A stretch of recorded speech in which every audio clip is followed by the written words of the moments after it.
¡Grande para el Mariano!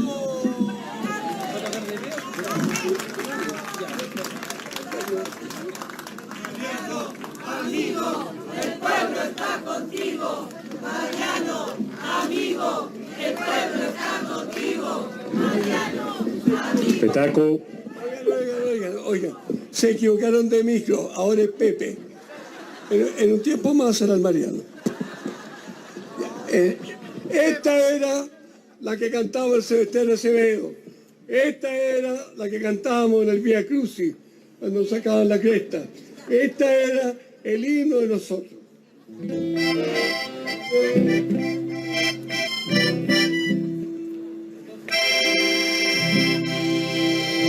Caerán los que oprimí, la esperanza de mi pueblo. Caerán los que comí, su pan sin haber sudado. Caerán con la violencia que ellos mismos han buscado. Alzarán mi pueblo como el sol sobre el sembrado. Buena nueva para mi pueblo, el que quiera oír que oiga, el que quiera ver que vea. Lo que está pasando en medio de un pueblo que empieza a despertar. Lo que está pasando en medio de un pueblo que empieza a caminar.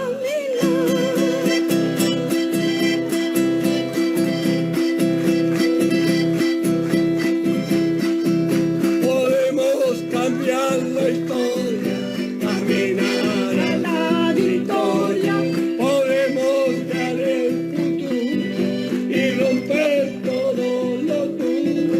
Si unimos nuestras manos, si nos vemos como hermanos, lograremos lo imposible. ¡Fuerte! Ser un pueblo de hombres libres. Buena nueva para mi pueblo, el que quiera oír que oiga, el que quiera ver que vea. Lo que está pasando en medio de un pueblo que empieza a despertar. Lo que está pasando en medio de un pueblo que empieza a despertar.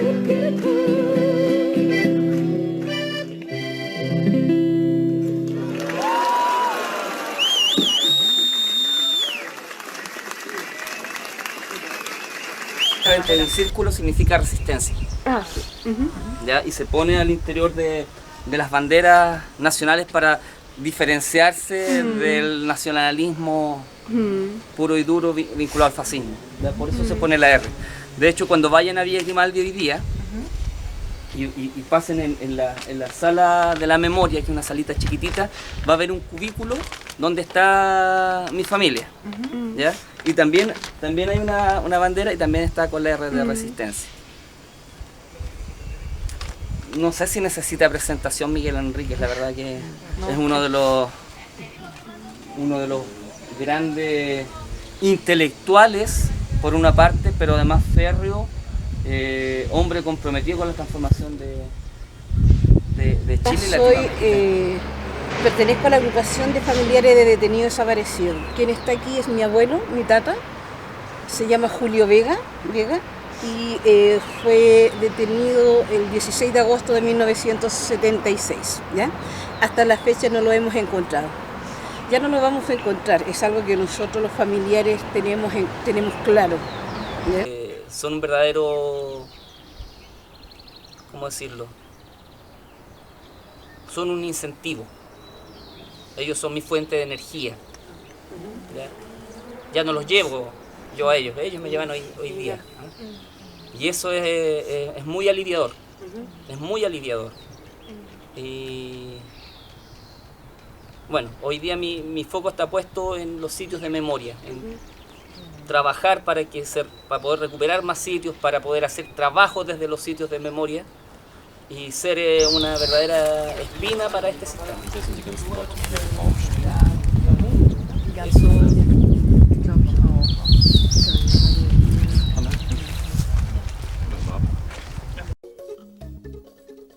Recordando tiempos anteriores, la década del 40, 50, recuerdo una iglesia muy metida para adentro, con liturgias, con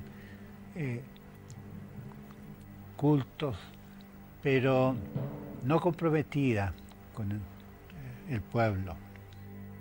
Y pasado esas décadas nos encontramos con una iglesia comprometida con los derechos humanos y una iglesia constituida también por pobres y muy fundamentalmente comunidades de base.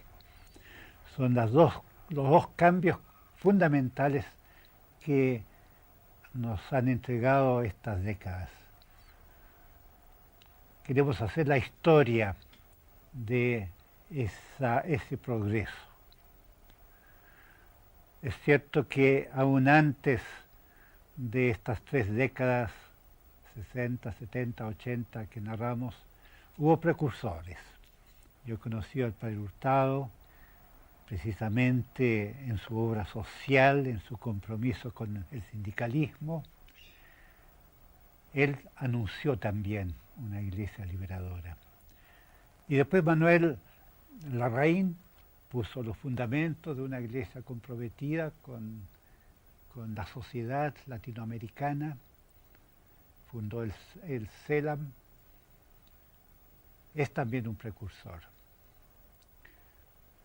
Llegamos a la década del 60, esa famosa década del 60, tan diferente de la actual. Muy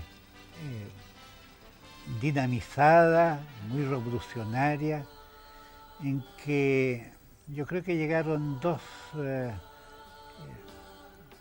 influjos, ¿no? Uno tal vez de Europa, con los derechos humanos, la renovación de la Iglesia en el Concilio Vaticano II, se hablaba de teología de la liberación, esas dos corrientes que se juntaron ahí y en Chile, en Latinoamérica en primer lugar, plasmaron Medellín y después para Chile un movimiento renovador en ese fin de la década de 60 y comienzo del 70, años realmente decisivos. Ahí comienza nuestra historia.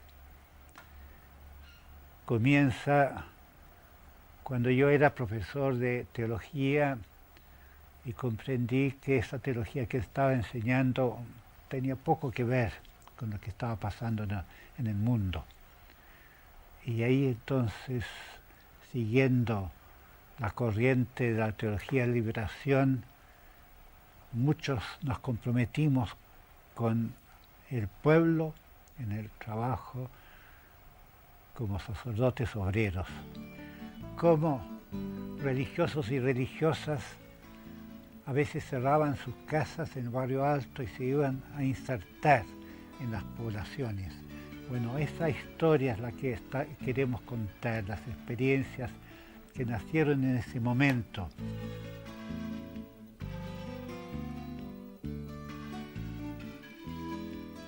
Esa inquietud era latinoamericana, porque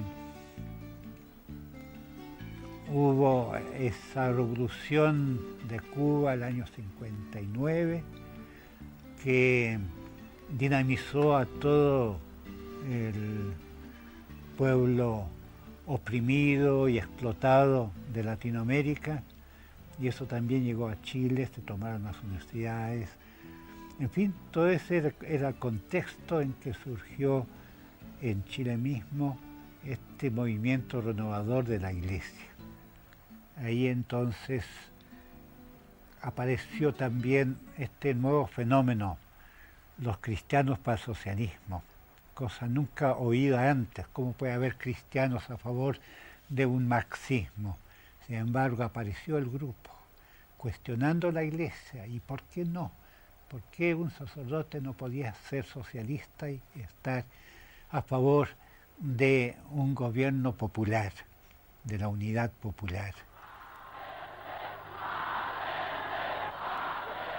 Les pido que se vayan a sus casas con la alegría sana de la limpia victoria alcanzada, y que esta noche, cuando acaricien sus hijos, cuando busquen el descanso, piensen en el mañana duro que tendremos por delante. Esa noche de septiembre, el pueblo que se descolgaba sobre la capital, masas contentas porque por primera vez sentían que uno de ellos, un hombre de su confianza, tenía el gobierno del país.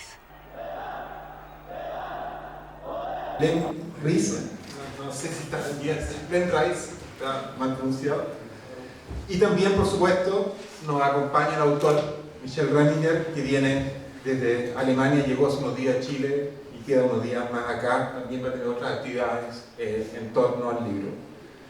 Agradecemos a cada uno de ellos, le agradecemos a Michel, le agradecemos al traductor, que hoy día no pudo acompañarnos, y le agradecemos, por supuesto, a Álvaro, a la universidad, y a su rector, que está acá a mi derecha, por acompañarnos.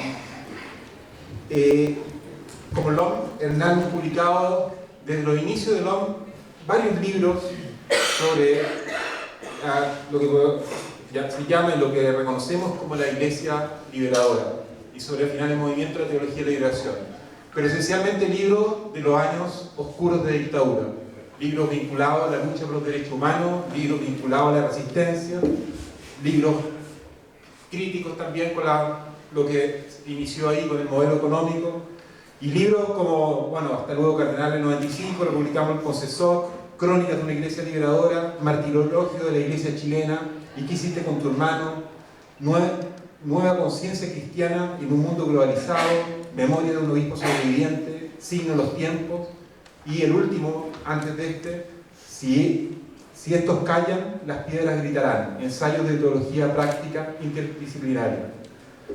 El libro que presentamos hoy día es un enorme aporte, porque habla de otro momento histórico, un momento previo a la dictadura, el momento de la esperanza, de la construcción de una sociedad diferente, donde se dio un profundo compromiso de la Iglesia con la lucha masiva del pueblo chileno, y que es un momento además que se dio en muchas otras partes de América Latina, para la construcción de una sociedad diferente. Peter Wynne hace varios años decía que lo que se esconde en Chile, lo que no se habla, no es la dictadura, sino justamente la unidad popular, ese momento de esperanza, porque se teme que esa esperanza, ese sueño, renazca.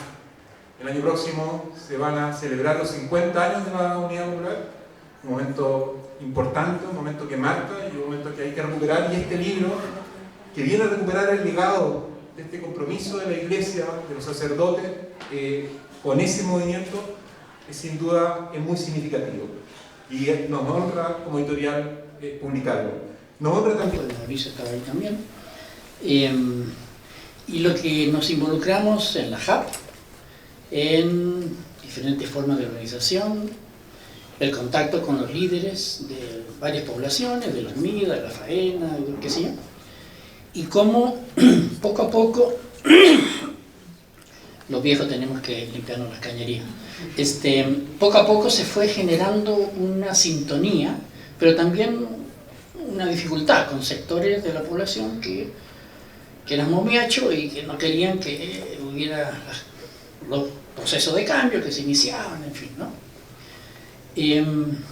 Yo valoro mucho lo que ha sido Cristianos por el Socialismo en diferentes lugares, no solo en el Peñalolén, donde yo he estado y donde sigo estando, lo que me tocó compartir en Valparaíso, donde había grupos y personas laicas. Cristianos por el Socialismo fue mayormente de gente laica, no fue de curas ni monjas, había algunos, ¿no?, pero muy pocos.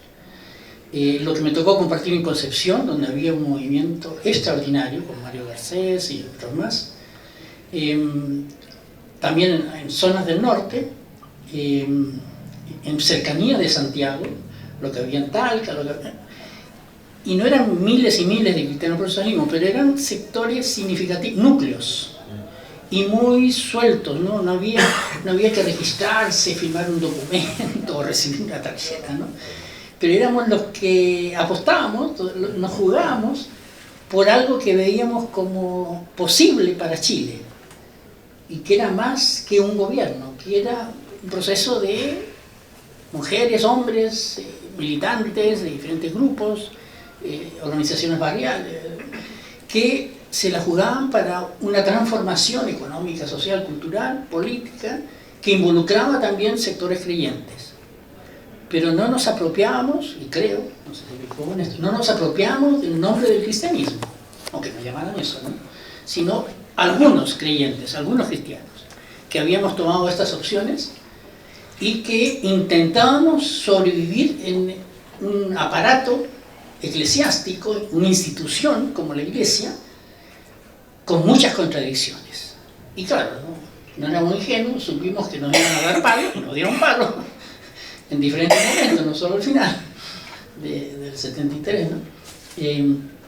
Pero yo creo que lo que significó estos pequeños grupos en diferentes lugares de Chile es para mí lo más significativo de Cristianos por el Socialismo. Una segunda cosa, y breve para no cansar, porque es muy importante, decíamos hace un momento, ¿no? Que ustedes que son acá estudiantes, profesores de la USAS, manifiesten sus puntos de vista, sus cuestionamientos, bueno, pero cortito entonces. Una cosa que a mí me inquieta mucho es en qué estamos soñando hoy en día. Porque hacer historia, hacer memoria, como se dijo ayer en la presentación del libro de Micael, es fundamental.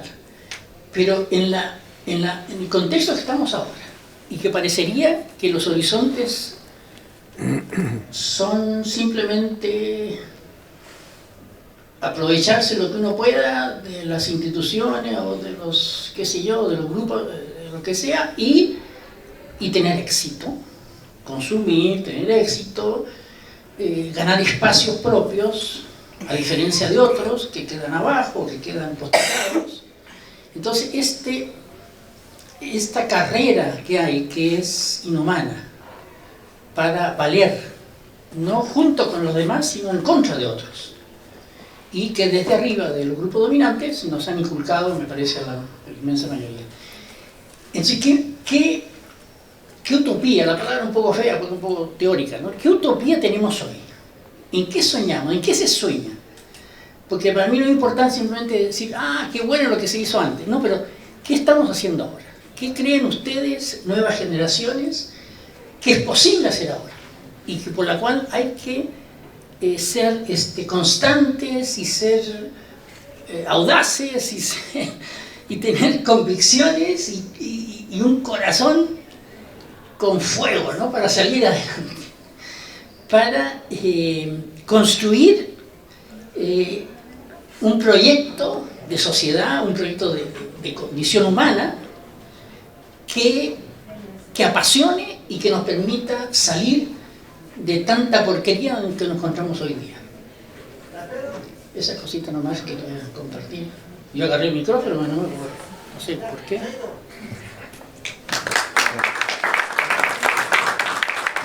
Y quizá esto también me permite decir que el cardenal Silva Enríquez no fue tan duro contra los cristianos por el socialismo como fueron los demás obispos. El cardenal Silva no estaba de acuerdo por el hecho de que nosotros, al estar en Cristianos por el Socialismo, asumíamos el marxismo con matices, como se decía en ese tiempo, pero el cardenal Silva tenía una sensibilidad que le permitió entender que el proceso de Allende, incluso él le creyó a Allende, él confió en él, vio que era realmente algo que traía liberación a los pobres. bueno, estaba en la estructura.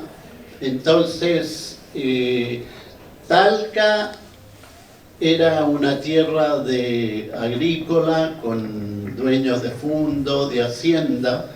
Entonces, respetaban a don Manuel Larraín, porque don Manuel Larraín era Manuel Larraín Errázuriz Bulnes, todos los apellidos, y no respetaron al vicario general, que se llamaba Sergio Torres González.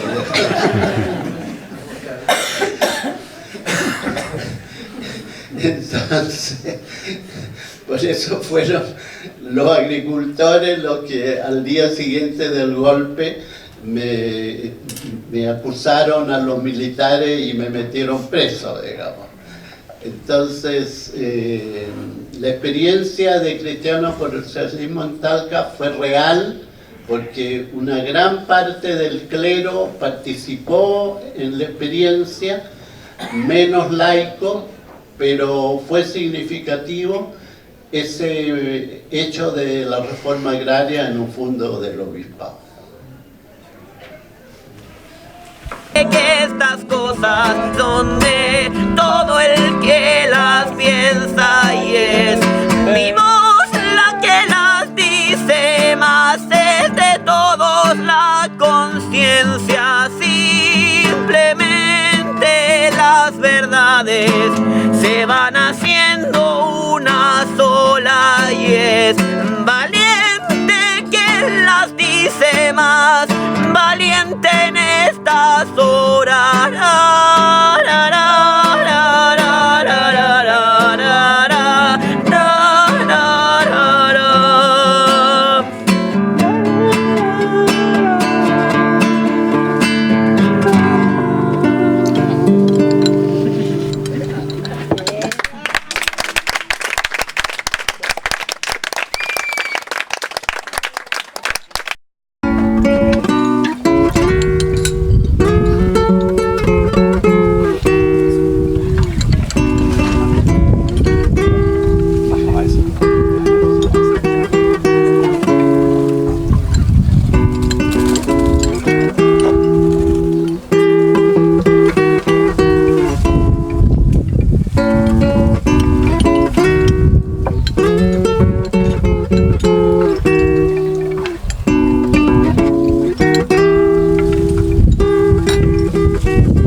quise veleidoso, mi vida creyéndote lisonjero, mi vida creyéndote lisonjero. Mi vida se me parte el corazón, mi vida del verte tan embustero, mi vida del verte tan embustero. Mi vida yo te quise, sí, ay, ay, ay, sí, ay, ay, ay.